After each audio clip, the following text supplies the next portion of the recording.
আসসালামু আলাইকুম। কেমন আছেন সবাই? তো গত ব্লগে তো আমি দেখিয়েছিলাম যে ইফতারের প্রিপারেশন নিচ্ছি এবং গরুর মাংস বসিয়ে দিয়েছি। তো এরপর চলে আসলাম ইফতারের প্রিপারেশন নিতে। প্রথমেই আলুগুলো সিদ্ধ দিয়ে দিয়েছিলাম। আলুগুলো গরম থাকাকালীনই আমি একটু ম্যাশ করে নিলাম। শক্ত হয়ে গেলে আলুগুলো একটু দানা দানা থেকে যাবে। এরপর এক চুলায় দিলাম হচ্ছে ছোলা বুট। তো ছোলা বুটটা তো আমি আগেই সিদ্ধ করে রেখেছি, এই ব্লগটা আমি আপনাদের সাথে শেয়ার করেছিলাম। তো এখন শুধু জাস্ট ফ্রিজ থেকে বের করে রেখেছি ৩-৪ ঘন্টা আগে। তারপর মশলাটা কষিয়ে ছোলা বুটটা দিয়ে আবার একটু কষিয়ে তারপর একটু আলু দিয়েছি, আর টমেটো দিতে ভুলে গিয়েছিলাম, তারপর টমেটোও দিলাম। এখানে আলুটা একটু আনাম আনাম রেখে দিলে ভালো হতো, তো আমি তো ম্যাশ করে ফেলেছি, আমার মনে ছিল না। তো ওইখান থেকে আমি বেছে দেখলাম যে যেখানে একটু বড় বড় দানা রয়ে গেছে সেগুলো দিয়ে দিয়েছি। তারপরেই তো আলু দিয়ে একটু কষানোর পরে ধনিয়া পাতা দিয়ে তারপর উঠিয়ে ফেলবো। আমাদের ঘরে এরকম মাখা মাখাই বুট খাওয়া হয়, আমার হাজব্যান্ড পছন্দ করে, এজন্য আমি একটু মাখা মাখা রেখেই উঠিয়ে ফেলবো।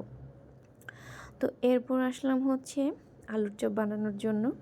আমি কিন্তু আগেই মরিচটা হচ্ছে তেলে গুঁড়ো করে রেখেছিলাম, একটু কাজ আগিয়ে রেখেছি রোজার আগে, সেই ব্লগটা আমি আপনাদের সাথে শেয়ার করেছি।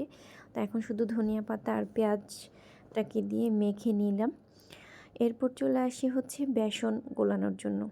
বেসন গোলানোটা সবচেয়ে ইম্পর্ট্যান্ট একটা কাজ। আপনার বেসন যত বেশি ভালো হবে, আপনার আলুর চপ পেঁয়াজগুলো দেখতে তত বেশি সুন্দর হবে। এখানে কিছু টেকনিক আপনাকে খাটাতে হবে। কি, প্রথমেই আমি বেসনের সাথে একটু চালের গুঁড়ো দিয়ে নিয়েছি যেন একটু মোচমোচে হয়। তারপর সেখানে আদা রসুন একটু হলুদ মরিচ দিয়ে তারপর পানি দিয়ে আস্তে আস্তে একটু মেখে নিচ্ছি। এখানে কিন্তু আমি প্রথমে লবণ দেইনি, এটা আমি মিনিমাম ভাজার 2 ঘন্টা আগে এটা এভাবে গুলিয়ে রাখবো। যখন ভাজবো তখন শুধু লবণ দিব আর একটু গরম তেল দিয়ে তারপর সেটা দিয়ে ভাজবো। তাতে হয় কি, আপনার বেগুনি এবং আলু চপগুলো খুব সুন্দর হয়।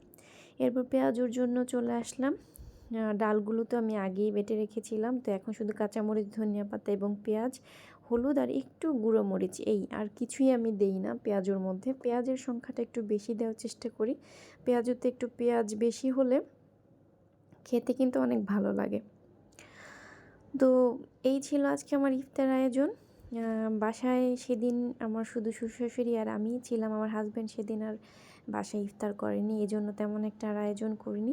আগামীকালকে ইনশাল্লাহ দেখাবো যে ভাসুর এসেছে পরে কি কি করেছি। আজকে এই পর্যন্তই, ভালো থাকবেন সবাই, আল্লাহ হাফেজ।